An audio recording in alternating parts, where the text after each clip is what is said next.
मेरे अजनबी हमसफर पूरा पढ़ना न भूले। वो ट्रेन के रिजर्वेशन के डब्बे में बाथरूम के तरफ वाली सीट पर बैठी थी। उसके चेहरे से पता चल रहा था कि थोड़ी सी घबराहट है उसके दिल में कि कहीं टीटी ने आकर पकड़ लिया तो।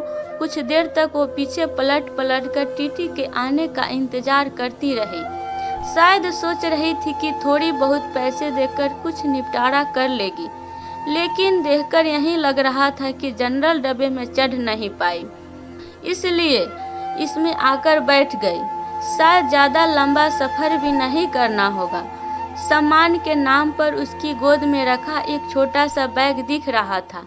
मैं बहुत देर तक कोशिश कर रहा था पीछे से उसे देखने की कि शायद उसके चेहरे सही से दिख पाए, लेकिन हर बार असफल ही रहा।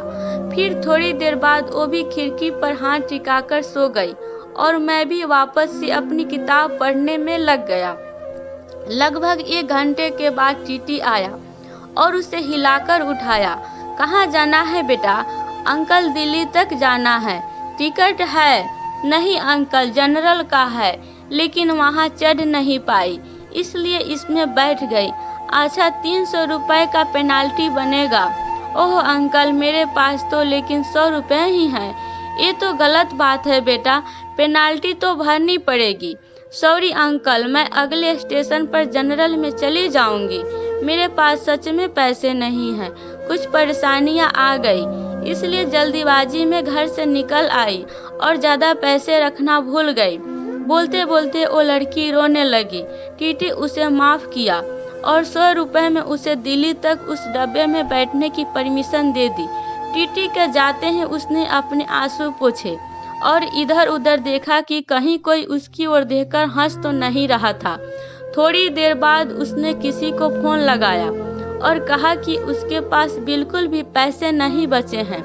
दिल्ली स्टेशन पर कोई जुगाड़ करा के उसके लिए पैसे भिजवा दे, वरना वो समय पर गांव नहीं पहुंच पाएगी। मेरे मन में उथल पुथल हो रही थी, न जाने क्यों। उसकी मासूमियत देखकर उसकी तरफ खिंचाव सा महसूस कर रहा था।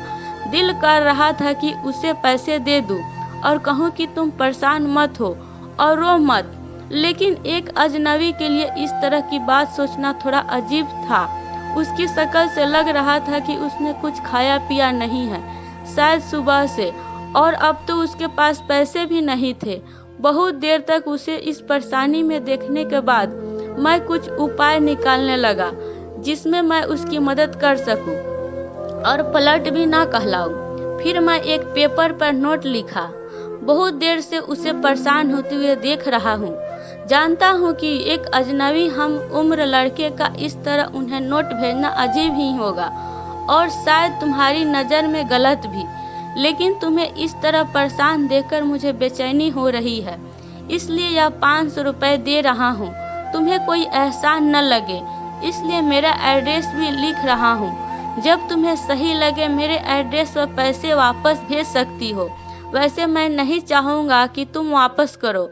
अजनबी हमसफर एक चाय वाले के हाथे उसे नोट भेज देने को कहा और चाय वाले को मना किया कि उसे न बताए कि वो नोट मैंने उसे भेजा है। नोट मिलते ही उसने 2-3 बार पीछे पलटकर देखा कि कोई उसकी तरफ देखता हुआ नजर आए तो उसे पता लग जाएगा कि किसने भेजा है। लेकिन मैं तो नोट भेजने के बाद ही मुंह पर चादर डालकर लेट गया था। थोड़ी देर चादर का कोना हटा कर देखा तो उसके चेहरे पर मुस्कुराहट का महसूस लगा, जैसे कई सालों से इस तरह मुस्कुराहट का इंतजार था। उसकी आंखें की चमक ने मेरा दिल उसके हाथ में जाकर थमा दिया।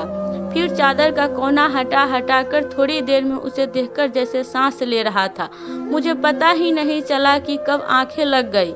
जब आंख खुली तो वहाँ नहीं थी। ट्रेन दिल्ली स्टेशन पर ही रुकी थी और उस सीट पर एक छोटा सा नोट रखा था। मैं झटपट अपनी सीट से उतरकर उसे उठा लिया और उस पर लिखा था, थैंक यू मेरे अजनबी हमसफर। आपका ये एहसान मैं जिंदगी भर नहीं भूलूंगी। मेरी माँ आज मुझे छोड़कर चली गई है। घर में मेरे अलावा और कोई नहीं है, इसलिए आनन फानन में घर जा रही हूँ। आज आपके इस पैसे ने मैं अपनी माँ को शमशान जाने से पहले एक बार देख पाऊंगी। उसकी बीमारी की वजह से उनकी मौत के बाद उन्हें ज़्यादा देर तक घर में नहीं रखा जा सकता। आज से मैं आपकी कर्जदार हूँ। जल्द ही आपके पैसे लौटा दूंगी। उस दिन से उसकी वो आंखें और वो मुस्कुराहट जैसे मेरे जीने की वजह थे। हर रोज पोस्टमैन से पूछता था कि शायद किसी दिन उसका कोई खत मिला। आपका कर्ज अदा करना चाहती हूँ, लेकिन खत के जरिए नहीं, आपसे मिलकर। नीचे मिलने की जगह का पता लिखा था और आखिर में लिखा था कि तुम्हारी अजनबी हमसफर। किसी को रोते देखकर हंसो मत, क्योंकि वो हर इंसान किस दुख में है। दोस्तों, मेरी ये छोटी सी कहानी आपको कैसी लगी? यदि अच्छी लगी हो तो लाइक और कमेंट करना बिल्कुल भी मत भूलिएगा। यदि आप मेरे चैनल पर नए हैं तो सब्सक्राइब जरूर कीजिएगा। आपको मेरी कहानी सुनने के लिए बहुत बहुत धन्यवाद।